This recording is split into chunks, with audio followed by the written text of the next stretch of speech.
tout ce qui est révélé dans la parole de Dieu a un sens pour nous. Dieu veut communiquer la vie ce matin. Alléluia, reçois la vie. Ce matin, j'aimerais vous parler d'une autre puissance qui est reliée à la puissance de la prière, c'est le pardon. Le pardon, une puissance qui libère. Lorsque, la semaine dernière, j'étais à l'aéroport de Tel Aviv, prêt à m'embarquer pour revenir en Belgique, je devais passer plusieurs contrôles et j'étais arrivé à ce contrôle où on passe en dessous d'un détecteur. Si vous n'avez pas de métal sur vous, vous passez. Si vous avez ne fût-ce qu'une pièce de monnaie, il y a le détecteur qui se met à sonner et puis alors vous êtes recalé. Et alors, la dame qui s'occupait de moi me dit « Monsieur, veuillez passer ». Alors je passe, je vais veiller à tout enlever de mes poches. Et puis, le détecteur se met à sonner en effet. Donc elle me dit gentiment « Monsieur, veuillez enlever vos chaussures et repasser s'il vous plaît ». Alors, il est évident que je devais obéir. Quand une femme me demande de me déshabiller, je ne le fais jamais, sauf si c'est ma femme. Mais là, je devais obéir. Et j'enlève mes chaussures, comme elle me l'a demandé, pour repasser sous le détecteur. Alors, vous devez vous imaginer un aéroport, plein de gens derrière vous. Moi, je suis là, et puis il y a toute une file derrière qui attend son tour. Et alors que j'étais occupé à détacher mes lacets pour enlever mes chaussures, au moment où j'enlève mes chaussures, je m'aperçois d'une chose terrible. Mes 2 orteils sortaient de mes 2 chaussettes.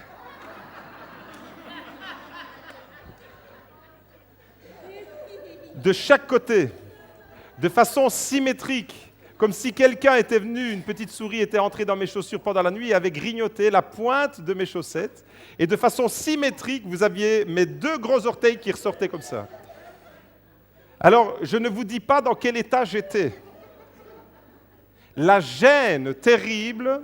Pourtant, quand j'ai enfilé mes chaussettes, elles n'étaient pas trouées. Sinon, je ne les aurais pas mises. Mais la gêne terrible devant ce spectacle extraordinaire. Et je suis là, j'enlève mes chaussures et je vois mes 2 orteils là qui ressortent.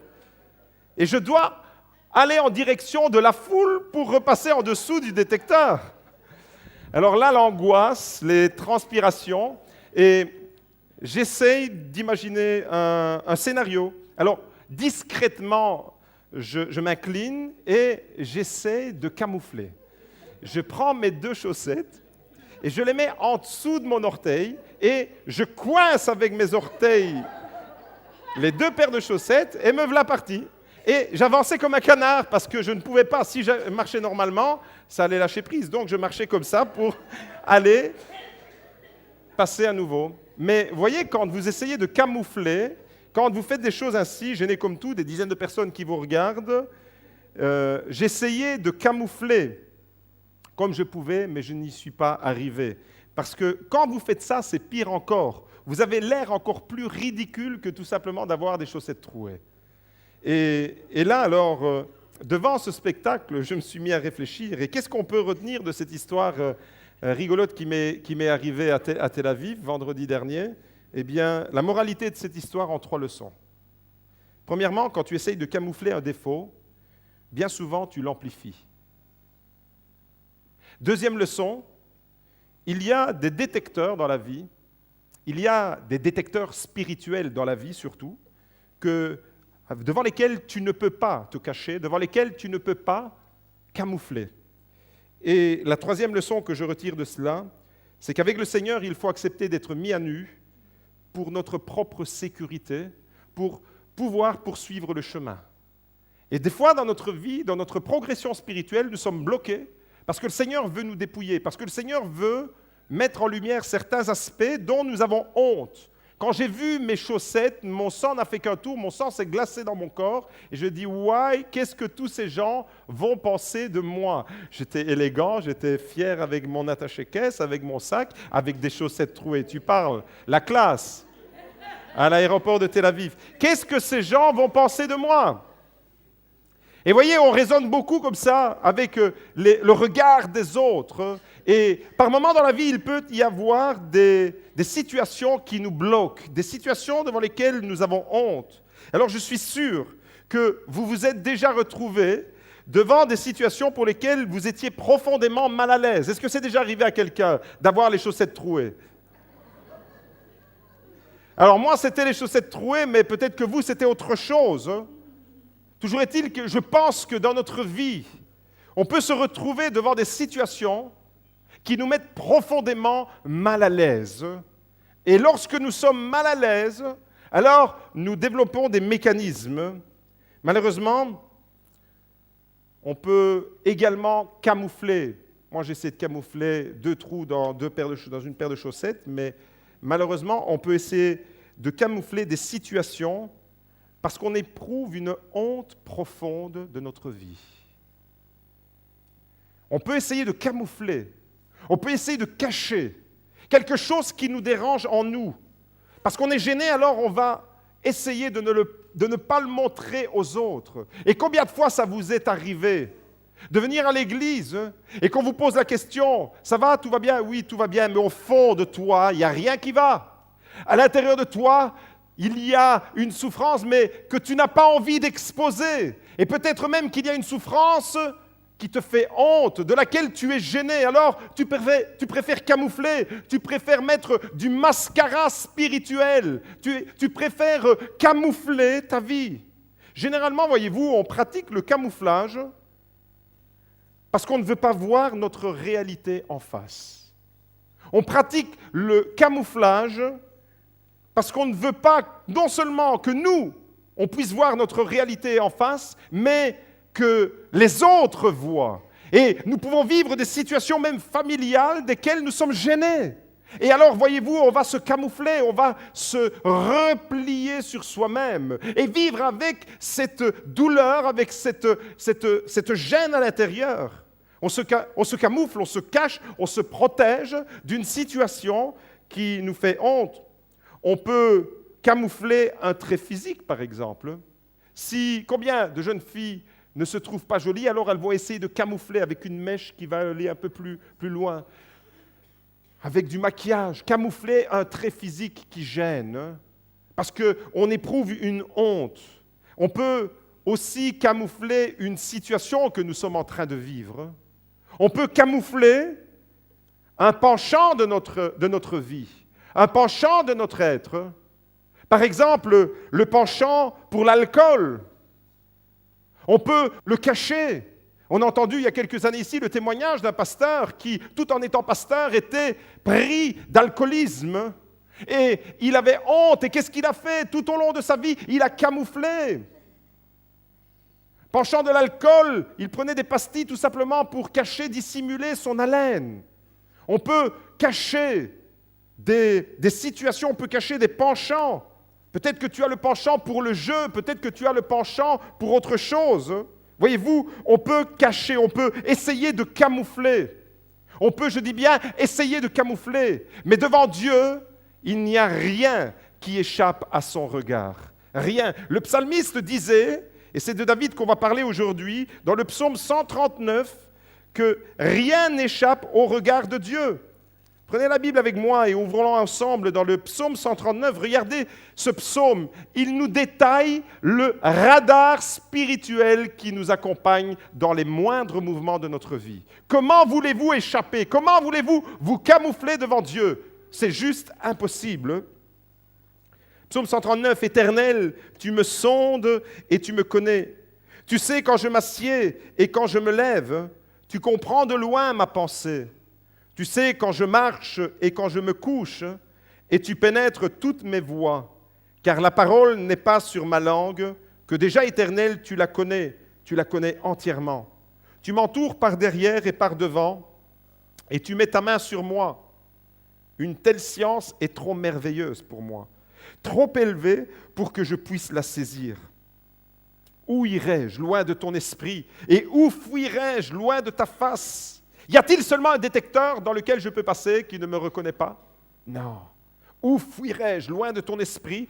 Où fuirai-je loin de ta face? Si je monte aux cieux, tu y es. Si je me couche au séjour des morts, t'y voilà. Si je prends les ailes de l'aurore et que j'aille demeurer au-delà de la mer, là aussi ta main me conduira et ta droite me saisira. Si je dis au moins les ténèbres me submergeront, la nuit devient lumière autour de moi. Même les ténèbres ne sont pas ténébreuses pour toi. La nuit s'illumine comme le jour et les ténèbres comme la lumière. Voyez, ces paroles nous disent, nous rappellent que Dieu connaît les moindres pensées qui traversent notre esprit.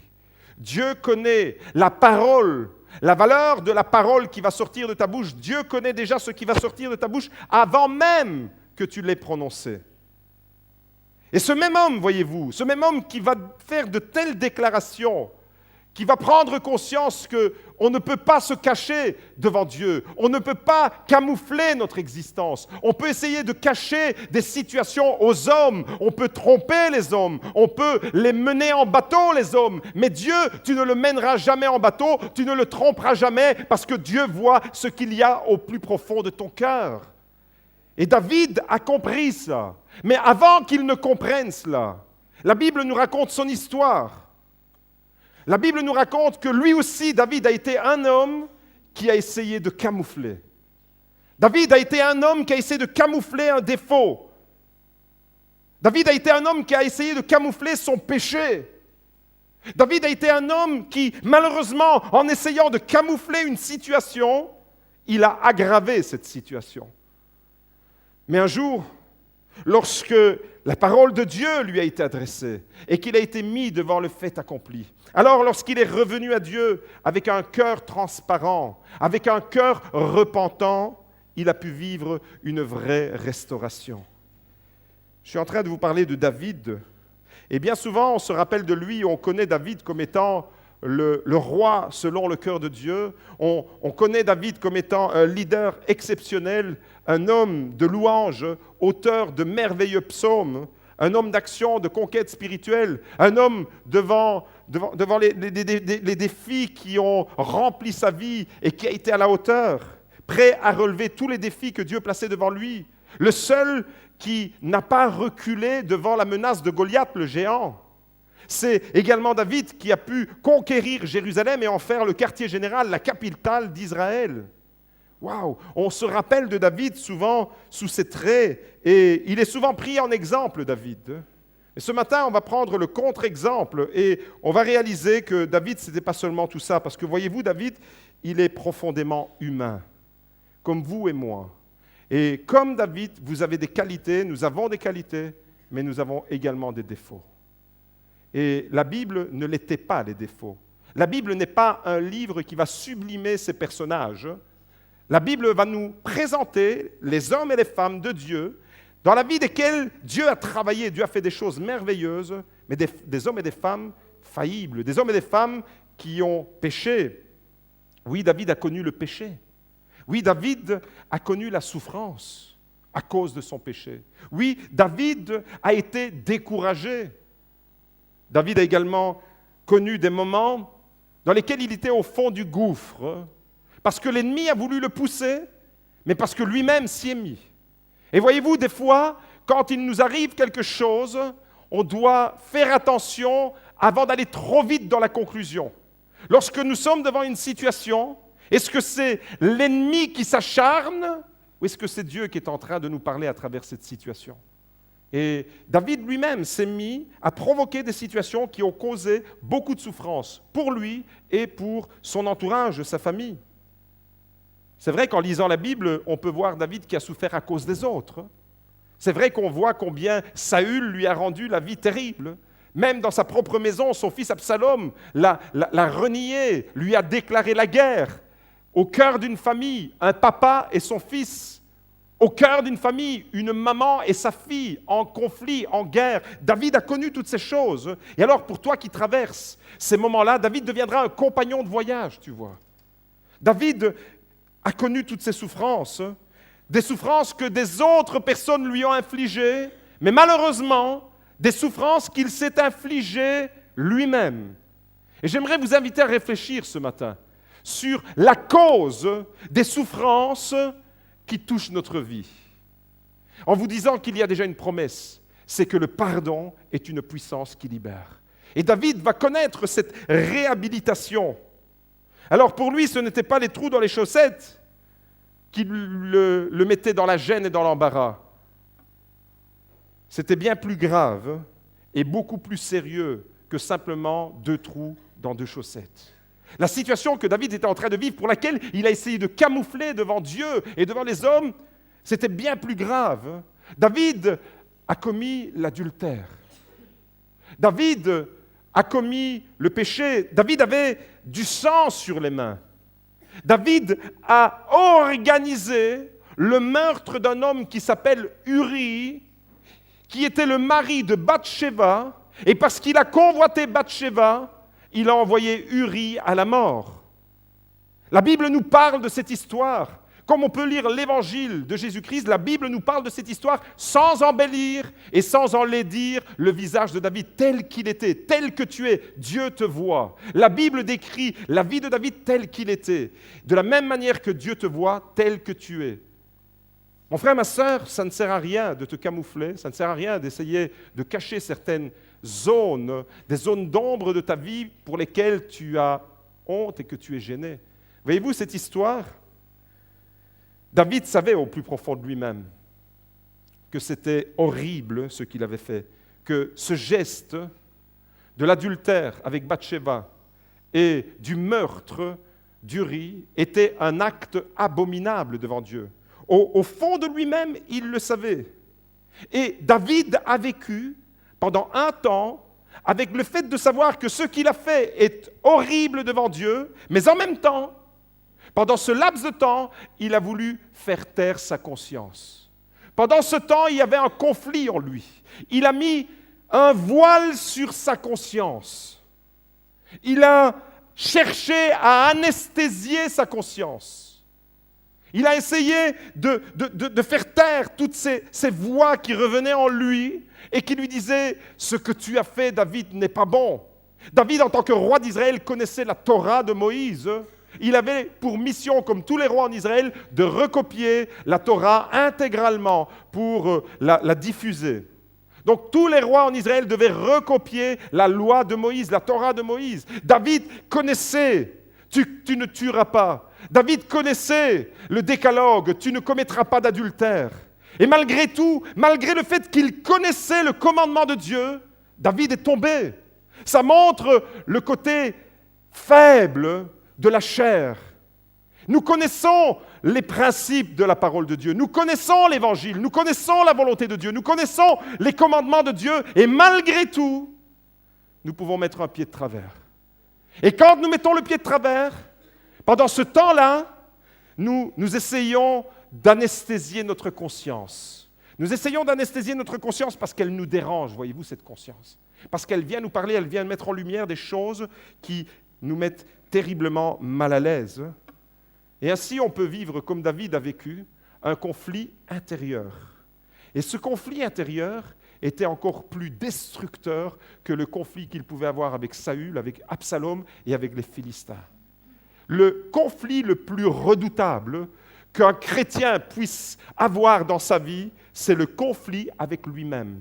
Conflit dans sa propre personnalité. David savait, mais il a fait et il a pratiqué la politique de l'autruche. Et il a fallu le tact de Dieu, il a fallu que Dieu envoie un prophète qui s'appelle Nathan pour lui remettre la situation devant la face. Alors on va lire cette histoire. La manière dont ce récit est écrit est un chef-d'œuvre de littérature, mais en même temps, le tact de Nathan en tant que prophète de l'Éternel est sublime et merveilleux.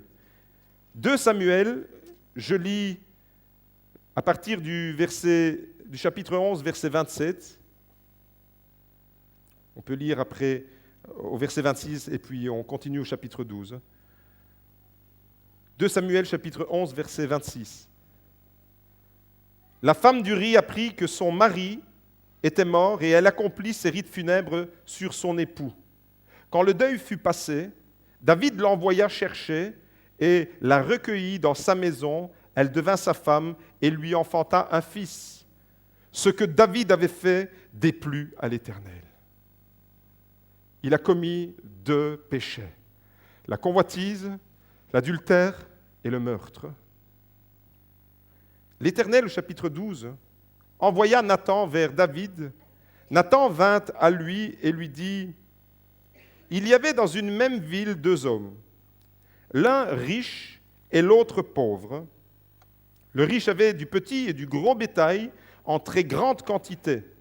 Le pauvre n'avait rien du tout, sinon une toute petite brebis qu'il avait achetée. Il la nourrissait et elle grandissait chez lui avec ses fils. Elle mangeait de son pain, buvait de sa coupe, dormait sur son sein. Elle était pour lui comme une fille.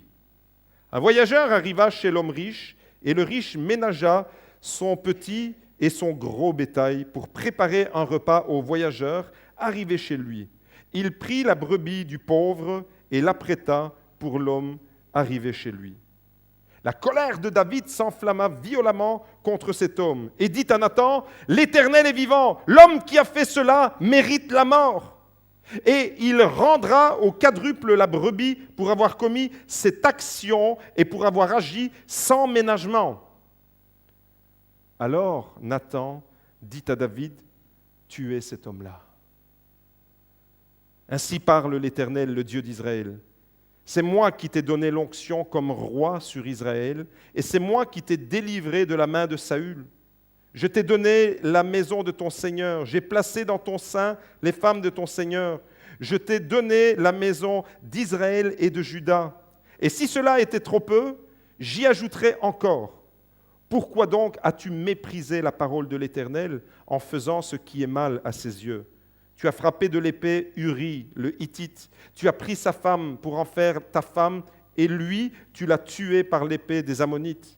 Maintenant, l'épée ne s'écartera jamais de ta maison, parce que tu m'as méprisé et parce que tu as pris la femme d'Uri, le Hittite, pour en faire ta femme. Ainsi parle l'Éternel, je vais susciter un malheur contre toi du sein de ta famille, et je vais prendre sous tes yeux tes propres femmes pour les donner à l'un de tes proches, qui couchera avec elles à la vue de ce soleil. Car tu as agi en secret, et moi, je ferai cela en face de tout Israël et à la face du soleil. David dit à Nathan, j'ai péché contre l'Éternel. Et Nathan dit à David, l'Éternel pardonne ton péché, tu ne mourras pas. Le pardon, une puissance qui libère. Dans le psaume 32, voyez-vous, David va relater dans une louange sa restauration. Et nous trouvons dans le psaume 32 la réponse du cœur de David, processus de restauration. Le tact de Nathan le prophète est extraordinaire. Il lui raconte une parabole avec un homme pauvre, un homme riche. L'homme riche avait beaucoup de brebis et l'homme pauvre une seule. Et pour ce type qui vient de voyage, c'est la brebis de l'homme pauvre qui est sacrifiée et qui est offerte en repas. David se met en colère. Comment est-ce possible? Cet acte abominable en Israël. Et puis, le radar spirituel. David est passé sous le détecteur de métaux. Et là, ça a sonné. David, cet homme, c'est toi. Tu as essayé de camoufler une situation. Tu as agi dans le secret. Mais voilà que l'Éternel la rend publique. Et là, quand vous êtes devant cette situation, vous avez encore le choix. L'amour de Dieu est tellement grand qu'il vous laisse encore le choix. Vous avez encore le choix, soit de vous entêter, de rester et de nier l'évidence, alors vous aggravez votre situation, soit vous avez le choix de revenir repentant et de demander pardon à Dieu. Et c'est ce que David a choisi. Il a choisi le chemin de la réparation. Il a choisi le chemin du pardon. Il va vivre et expérimenter la puissance du pardon. Mon frère, ma sœur, toi qui peut-être dans ta vie en ce moment est gêné par une situation, toi qui es en train de camoufler une situation, toi qui es en train de camoufler un penchant, tu as peut-être un penchant pour l'alcool et tu as honte, et même de ton épouse, tu as honte, de tes enfants, tu as honte. Tu n'oserais pas te présenter en plein jour, hein? Et donc tu dois cacher, tu dois camoufler. Mon frère, ma sœur, Dieu te dit, tu peux te cacher devant les hommes, mais tu ne te cacheras pas devant Dieu. Parce que Dieu voit cette souffrance qui est en toi, mais Dieu veut t'en libérer. Dieu ne vient pas à toi comme un juge impitoyable, mais Dieu vient comme un médecin qui te présente la restauration, la délivrance, le pardon. Tu peux vivre le pardon et vivre à travers le pardon une complète restauration. Dans le psaume 32, avant d'expliquer le processus de restauration, il va dire comment Dieu l'a relevé, avant de dire comment Dieu l'a relevé, avant d'expliquer comment Dieu l'a pardonné et l'a libéré, David va passer au scanner spirituel. Prenez avec moi le psaume 32. Il a été écrit, ce psaume, suite à l'histoire que nous venons de lire. C'est la réponse du cœur de David. David va passer au scanner spirituel. Bien-aimés, tellement que Dieu nous aime, il nous fait passer devant des scanners spirituels. Pas la peine de cacher vos chaussettes, il les voit. Pas la peine d'essayer de mettre vos chaussettes entre vos orteils, il les voit, tels que vous êtes. Et c'est bien plus que des trous dans les chaussettes que Dieu voit dans nos cœurs. C'est des trous qu'on essaye de combler par toutes sortes de choses. Un vide qui n'est pas rempli de l'amour de Dieu va automatiquement, on va essayer de le remplir par autre chose. Et c'est là que, tout en connaissant la parole de Dieu, tout en étant chrétien et peut-être même engagé dans l'Église, on peut prendre des chemins qui sont destructeurs pour nous. Et pour finir, on en a honte de ces chemins et on se cache et on n'est plus authentique et on n'est plus dans la bénédiction de Dieu, vous voyez. Dans le psaume 32, alors, David va décrire comment il est passé à travers ce scanner spirituel. Comment David est passé dans ce détecteur devant Dieu, mis à nu par le prophète Nathan. C'est Nathan qui a dépouillé, qui a déshabillé David et qui lui a dit, voilà, tel que tu es, ton cœur, il est comme ça. Cet homme que toi tu condamnes maintenant, eh bien cet homme, tu ne réalises pas, mais cet homme, c'est toi. Et là, devant l'évidence même de la parole de Dieu, David n'a pas renié. David va témoigner. Et dans le psaume 32, alors, au verset 3, il est écrit « Tant que je me suis tu, mes os se consumaient. » Ça veut dire « Tant que j'ai camouflé ce péché-là, tant que je ne l'ai pas avoué à mon Dieu, tant que je l'ai quelque part combattu à l'intérieur de moi en essayant de faire taire ma conscience, en essayant d'anesthésier ma conscience, parce que le Saint-Esprit qui habite le cœur du chrétien, voyez-vous, il va déclencher votre conscience.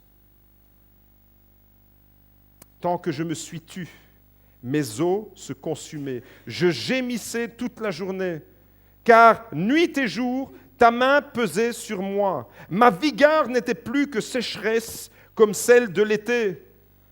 Voilà le constat. Dans quel état, à cause de son camouflage, à cause de son péché, à cause de son pas de travers, David était dans ces conditions. Tout est négatif dans ce qu'il dit. Ses os, les os c'est la force, il n'avait plus de force. Il se consumait de l'intérieur. Et beaucoup de personnes pourraient expérimenter cela. Le combat intérieur qui te ronge, une situation où tu essayes toi-même avec tes propres moyens de camoufler, mais quand on essaye de camoufler des penchants de notre personnalité, on ressemble à des personnes qui, devant un toit qui fuite, quand il y a une grande tempête, on va essayer de mettre des seaux pour essayer de colmater. Et puis ça coule par là, et puis ça coule par là, et on essaye de mettre un seau par-ci, un seau par-là, une raclette, un torchon, pour essayer de limiter les dégâts. Et Dieu, lui, te dit, arrête avec tes rustines. Je vois ton mal-être. Je vois au fond de ton cœur ce qui te fait souffrir. Je vois au fond de ton cœur, je ne veux pas des rustines. Je ne veux pas que tu camoufles tes chaussettes. Je veux t'offrir une nouvelle paire de chaussettes. Je veux t'offrir une nouvelle toiture. Je veux t'offrir quelque chose de nouveau, un nouveau cœur. Je veux faire quelque chose de nouveau en toi. Mais pour que tu puisses entrer dans ce nouveau de Dieu, dans cette nouveauté de Dieu, tu dois pouvoir expérimenter le pardon comme David l'a expérimenté. Tant que je me suis tu, mes os se consumaient, je gémissais toute la journée. Voilà la condition physique et spirituelle de David. Car nuit et jour, ta main, la main de Dieu était sur moi. Et il ne dit pas ça comme une bénédiction, c'était la main de Dieu qui accablait David. Il sentait que Dieu le dérangeait. Quand tu t'approches de Dieu, que tu n'es pas tout à fait clean, tu sais que Dieu te dérange. Pas parce que Dieu veut te déranger. Parce que Dieu veut mettre de l'ordre dans ta vie. Parce que Dieu veut restaurer ta vie. Parce que Dieu veut réparer ces zones. Dieu veut te libérer. David, lui, sentait la main de Dieu qui s'appesantissait sur lui. Ma vigueur n'était que sécheresse comme celle de l'été. Un cœur aride. Voyez-vous, quand on camoufle une situation, notre cœur va commencer tout doucement à se dessécher. Alors que Jésus est une source d'eau vive, Jésus dit « Venez à moi, vous tous qui êtes fatigués et chargés, je vous donnerai du repos. » Jésus dit « Venez à moi, vous tous qui avez soif, et je vous donnerai de l'eau en abondance, l'eau de la vie. » Jésus vous offre une vie pleine. Jésus est venu pour donner la vie en abondance. Et on traîne les pieds, on traîne une vie chrétienne médiocre. Pourquoi? Parce qu'on est en lutte. On est en lutte avec nous-mêmes. Le pire des combats, celui qui va vous épuiser le plus, c'est celui que vous allez mener contre votre propre conscience. Mais David va comprendre. Il va comprendre cela, que le combat le plus épuisant, c'est celui que l'on mène contre sa propre conscience. Et le fait de se taire alors, de se refermer sur lui-même, de fermer les yeux et de ne plus ouvrir la bouche, a eu un effet destructeur, doublement destructeur sur David. Le résultat, on l'a lu, le résultat est décrit en termes négatifs, des os qui se consument, son âme qui gémit, un cœur aride. Mon frère, ma sœur, dans quel état est ton cœur en ce moment? Est-ce que ton cœur est aride? Est-ce que tu sens que ton cœur est en train de se dessécher? Ou est-ce que tu vis de cette onction, de cet amour, de ce pardon qui te couvre et qui te remplit? Dans quel état est ton cœur? Pourquoi te sens-tu obligé d'aller chercher ton bonheur ailleurs qu'en Jésus? Pourquoi te sens-tu obligé d'aller te jeter dans cette bouteille d'alcool pour t'évader? Pourquoi as-tu le besoin de quitter la famille et d'aller clandestinement, en te camouflant, en te cachant, jouer au tiercé, jouer à la salle de jeu et gaspiller l'argent de ta famille? Pourquoi cherches-tu ton bonheur ailleurs? Tu es en train de te détruire, mais Dieu te dit, je te vois. Et devant les hommes, tu peux te cacher, mais devant moi, je te vois. Ta pensée, je la connais maintenant. Dieu est en train de passer au scanner tous nos cerveaux. Et la moindre pensée, pendant que je prêche la parole de Dieu, Dieu est en train de scanner votre cerveau parce que vous êtes en train de penser à des situations de votre vie. Vous dites, mais oui, mais c'est vraiment ça. C'est exactement ça, c'est ce qui m'arrive quand ma vie prend une orientation et que je vis des situations, des penchants pour lesquels j'ai honte. Alors j'essaye de camoufler, j'essaye de ne pas faire voir aux autres, j'essaye d'avoir la prestance d'un bon chrétien, cartouche et cravate à la main.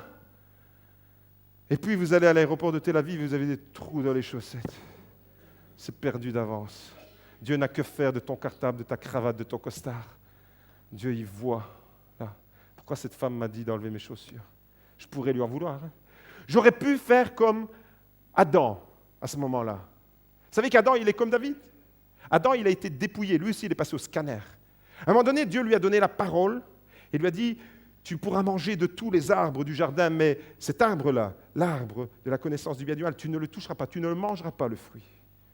Et puis, lorsque le drame a eu lieu, à cause d'une femme qui s'appelle Ève, sa femme, Dieu est venu frapper à la porte d'Adam et lui a dit, où es-tu? Et puis, dans la conversation, on voit toute la pédagogie de Dieu. Dieu pose des questions. Dieu pose des questions qui nous obligent à réfléchir. Dieu ne nous pose pas des questions pour nous coincer. Dieu ne veut pas te coincer. Dieu veut mettre en lumière ces zones d'ombre dans ton cœur, ces penchants qu'il y a dans ton cœur pour y apporter sa guérison. Et quand Dieu a interpellé Adam, il lui a dit, où es-tu? Comment sais-tu que tu es nu? Et là, Adam a eu un réflexe extraordinaire. Il a dit, c'est pas moi, c'est ma femme. Cette femme que tu as mis à mes côtés, c'est elle qui m'a dit, tiens, prends et mange. Et moi, à l'aéroport de Tel Aviv, j'aurais pu dire, c'est pas de ma faute, c'est ma femme qui ne les a pas recousues, mes chaussettes. Mais je ne l'ai pas fait. Voyez-vous, David, Adam ont été devant le scanner de Dieu. Et ce matin, il y a un scanner spirituel qui est en train de passer dans nos cerveaux, dans nos cœurs. Et il te dit, je veux ton cœur en entier. Je ne veux pas ton cœur à 50%. Je ne veux pas ton cœur à 60%.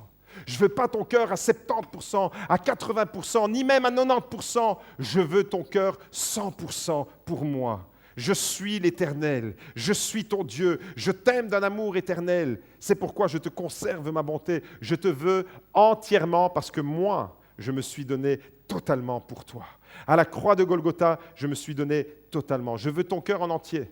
Et si, mon frère, ma sœur, tu ne donnes pas ton cœur en entier, alors c'est comme si tu n'avais rien donné à ton Dieu. Parce que Dieu, c'est tout ou rien. Tu ne peux pas vivre alors avec un pied dans le péché en le camouflant et un pied dans la vérité de la parole de Dieu. Tu ne peux pas vivre à un moment donné comme David. Vous savez, il y a un dicton sicilien qui dit que le diable, il a fait des marmites, mais il a oublié de faire les couvercles. C'est un dicton pour dire que ce que tu mijotes, oui, le diable peut t'aider à le faire, mais tôt ou tard, ce que tu mijotes va être vu par les autres, parce qu'il n'y a pas le couvercle. Voyez? Et ce que tu mijotes dans ton cœur, dans ta vie, clandestinement, ce que je vis, je fais, je pense, quand je suis seul, quand je suis tout seul, je m'adresse aux hommes, quand vous êtes tout seul devant un ordinateur, vers quel site laisses-tu aller? Vers quoi te diriges-tu? Dieu te dit 100% de pureté, pas 80%, pas 90%, 100% de pureté dans ta vie. Le scanner spirituel est en train de passer au milieu de nous ce matin pour te dire, mon enfant, je t'aime tellement que je veux ton cœur en entier. Tu as honte d'une situation, ça te gêne, ça te fait mal. Des fois, on peut avoir honte d'une situation de laquelle on n'est pas totalement responsable. Et même de cela, on culpabilise et on a honte. Et Dieu, ce matin, veut guérir. Comme il a restauré la vie de David. David, quand il a été confronté à son péché, quand il est passé au scanner et au détecteur devant Dieu, avec la parole de Nathan le prophète, directement, la première chose qu'il dit, c'est « J'ai péché devant l'Éternel, je demande pardon ». Mon frère, ma sœur, c'est le seul chemin de la restauration. C'est le chemin de la repentance. C'est le chemin d'une authentique repentance, d'une métanoïa en grec. La repentance est un changement radical de mentalité et d'attitude. Je demande pardon et je change d'orientation. Je ne peux pas demander pardon et rester et continuer dans mes travers de camouflage à chérir mon péché. Je demande pardon et je répare. Je demande pardon et je rectifie le tir. Je demande pardon et j'entre dans la grâce de Dieu qui va me réhabiliter. Et voyez-vous, David, c'est au moment où il a conscientisé sa faute que sa restauration va commencer à aller de l'avant. Tant que tu n'as pas conscientisé ta faute, tu vis et des fois tu es à cheval entre le péché et ta vie chrétienne et tu ne t'en rends même pas compte. Et puis des fois il y a un combat en toi et tu ne sais pas pourquoi et tu te dis mais pourquoi je ne suis pas bien? Pourquoi ma famille n'est pas bien? Pourquoi on ne vit pas avec la bénédiction de Dieu? Pourquoi les promesses de Dieu je ne les vois pas s'accomplir dans ma vie? Mon frère, ma sœur, le scanner spirituel ce matin est en train de mettre en lumière des situations dont tu es seul à connaître la réalité. Et encore une fois, les projecteurs de Dieu ne sont pas là pour t'humilier, ne sont pas là pour mettre en lumière tes défauts. Mais quand Dieu vient avec sa lumière, c'est pour te dire, tu vois mon enfant, ça, c'est une infection dans ta vie. Et cette infection-là, je veux l'éradiquer. Cette infection-là, je veux t'en débarrasser, je veux te restaurer. Et c'est ainsi alors, si au verset 4, on a un David qui dit ces blocages et les causes de sa souffrance, versets 3 et 4, « Tant que je me suis tu, mes os se consumaient, je gémissais toute la journée, la nuit, le jour, ta main s'apaisantissait sur moi. » Là, dans le verset 4, David est en train de dire ces blocages et sa souffrance. Mais au verset 5, il va exprimer sa restauration. Et c'est là que Dieu nous a fixé un rendez-vous ce matin. C'est dans le verset 5 que Dieu vous a fixé un rendez-vous. « Je t'ai fait connaître mon péché. Je n'ai pas couvert ma faute. J'ai dit, je confesserai mes transgressions à l'Éternel, et toi, tu as enlevé la faute de mon péché. Amen. » Quand Dieu enlève la faute de ton péché, il ne reste plus rien.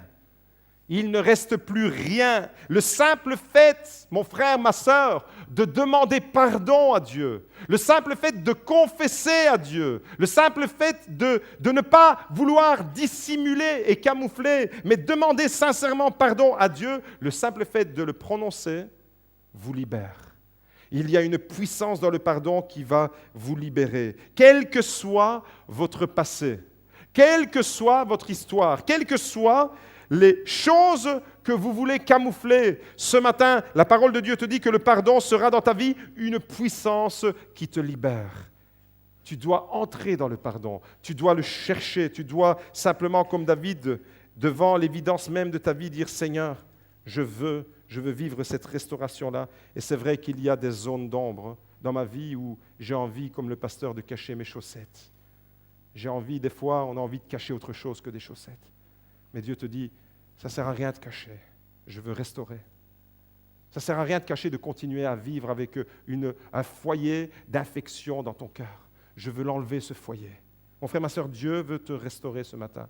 On a commencé des messages de restauration depuis dimanche dernier. Dieu veut te restaurer ce matin. Dieu veut te guérir. Dieu veut te libérer des effets destructeurs du péché et de la honte que tu peux éprouver. Dieu veut te libérer. Dieu veut assainir ton cœur. Dieu veut restaurer ta famille. Dieu veut agir en profondeur, mais tu ne pourras le laisser agir en profondeur que dans la mesure où tu t'approches sincèrement de lui en demandant pardon. Les choses sans valeur, quand elles sont abîmées, on ne les répare pas, on les jette.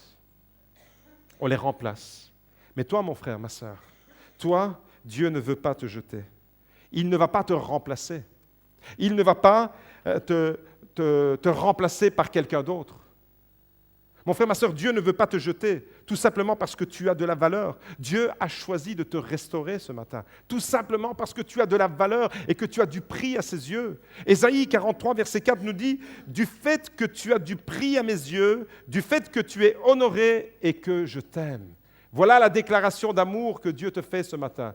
Voilà pourquoi il veut restaurer ta vie. Voilà pourquoi il veut te libérer des addictions. Voilà pourquoi il veut que ta vie soit totalement à sa gloire. Parce qu'il t'aime. Parce qu'il ne veut pas te remplacer, mais qu'il veut te restaurer. Et il veut te donner un pardon complet. Un pardon, quand Dieu le donne, c'est rarement comme nous quand on le donne. Quand Dieu donne le pardon, il ne revient plus jamais sur la situation. Quand il a choisi de te pardonner d'un passé lourd, d'un passé qui te condamnait, et que tu es venu à la croix de Golgotha déposer ton fardeau, demander pardon et recevoir le salut en Jésus-Christ, à ce moment-là, ta vie est complètement purifiée. Tu reçois à ce moment-là instantanément le pardon pour tes péchés et Dieu ne reviendra jamais sur un péché pour lequel tu as confessé. Contrairement à nous, lorsqu'on donne le pardon, on veut bien pardonner, mais il suffit d'une embrouille avec le frère, avec la sœur, pour lui sortir en plein visage un péché d'il y a 4-5 ans. Mon frère, ma sœur, en cela, Dieu est encore une fois notre modèle. Ce matin, tu peux recevoir un pardon complet. Ce matin, il y a des trous dans nos chaussettes. Et Dieu te dit, je ne veux même pas les raccommoder, tes chaussettes. Je vais t'offrir un vêtement complet. De la tête aux pieds, je veux te rhabiller. Un vêtement blanc, un vêtement pur. Un vêtement, tu n'auras plus honte de le porter, ce vêtement, parce que tu pourras vivre en toute transparence, en toute vérité. Ce que tu es visible. Tu es un livre ouvert pour les autres. Voilà ce que tu es appelé à être. Pas un livre fermé, un livre mystérieux. Vous savez, les gens les plus mystérieux, c'est parce qu'il y a encore beaucoup de zones à camoufler dans leur vie et qu'elles ne veulent pas s'ouvrir. Alors mon frère, ce matin, ma sœur, Dieu te dit, tu es mon enfant et ta guérison passera par une réelle repentance. Et j'aimerais qu'on puisse faire avec Dieu ce scanner de notre cœur ce matin. La parole de Dieu est venue au-devant de David à travers l'intervention de Nathan. Et la parole de Dieu vous a été prêchée ce matin. Quelles sont les situations? Je vous invite à courber les fronts et à vraiment intérioriser cette parole et demander à Dieu, Seigneur, Aide-moi. Aide-moi à être débarrassé de ce pourquoi j'ai honte. Aide-moi, Seigneur. Dieu te dit ce matin, reviens du fond du cœur à moi, mon frère, ma sœur. Dieu te parle. Reviens. La restauration, la guérison, c'est dans le retour à l'Éternel. Change de mentalité. Demande pardon. Change de comportement et d'attitude et reçois la puissance de Dieu qui te permettra de vivre sans camouflage, sans mascara, sans masque, mais authentique, tel que tu es, devant Dieu, pardonné, lavé, purifié. Au nom de Jésus, reçois la guérison ce matin. C'est le Seigneur qui te parle et qui te dit, j'ai payé à la croix pour que ta conscience soit libérée. Qu'il n'y ait pas en toi un conflit de conscience. J'ai payé pour que tu n'éprouves plus le sentiment de honte qui est lié à ton péché. J'ai payé pour que tu sois débarrassé de ce sentiment qui te condamne. Seigneur, ce matin, je vais lancer un appel à ton Église.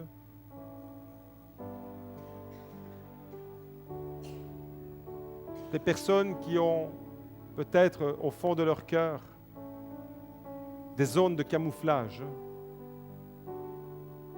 Alors Seigneur te dit ce matin, tu peux être restauré et tu peux te lever. Là où tu es, simplement accepte de dire Seigneur, ne confesse pas devant tout le monde, ce n'est pas ce que Dieu te demande, mais tu sais ce qu'il y a dans ton cœur. Et ce matin, tu peux simplement dire Seigneur, j'ai besoin vraiment de ce pardon qui va me libérer. Je ne veux pas être, Seigneur, comme l'autruche. Je ne veux pas être comme cette terre aride et desséchée. Je veux être 100% pour toi, Jésus. Ce matin, je veux me lever dans ta maison pour recevoir une pleine et une totale délivrance. Je n'ai plus à rougir de ma vie. Ma vie, elle est exposée devant mon Dieu. Ma vie, elle est ce qu'elle est.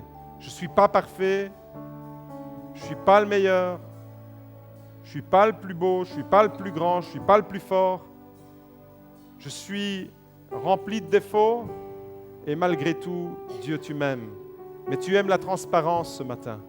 Alors en douceur, Seigneur, tu visites les cœurs, tu restaures et ce scanner spirituel qui examine et qui met en lumière les moindres recoins de notre pensée, de notre cœur. Seigneur, je te demande vraiment de mettre en lumière afin de réparer. Ce matin, les personnes qui se lèvent, simplement une prière. Seigneur, je veux recevoir ton pardon et je te demande pardon parce que je prends conscience de l'état de mon cœur. Ce matin, je te demande pardon, Seigneur. Si vous ressentez le besoin que le Saint-Esprit vous convainc qu'il y a des zones pour lesquelles vous êtes gêné, honte, peut-être que c'est quelque chose de votre vie dont vous ne portez pas la responsabilité. Simplement, le Saint-Esprit vous dit, je veux agir en toi, en profondeur. Les personnes qui se sont levées, vous pouvez vous avancer devant, nous allons prier. Tout ce qui est révélé dans la parole de Dieu a un sens pour nous. Dieu veut communiquer la vie ce matin. Alléluia, reçois la vie.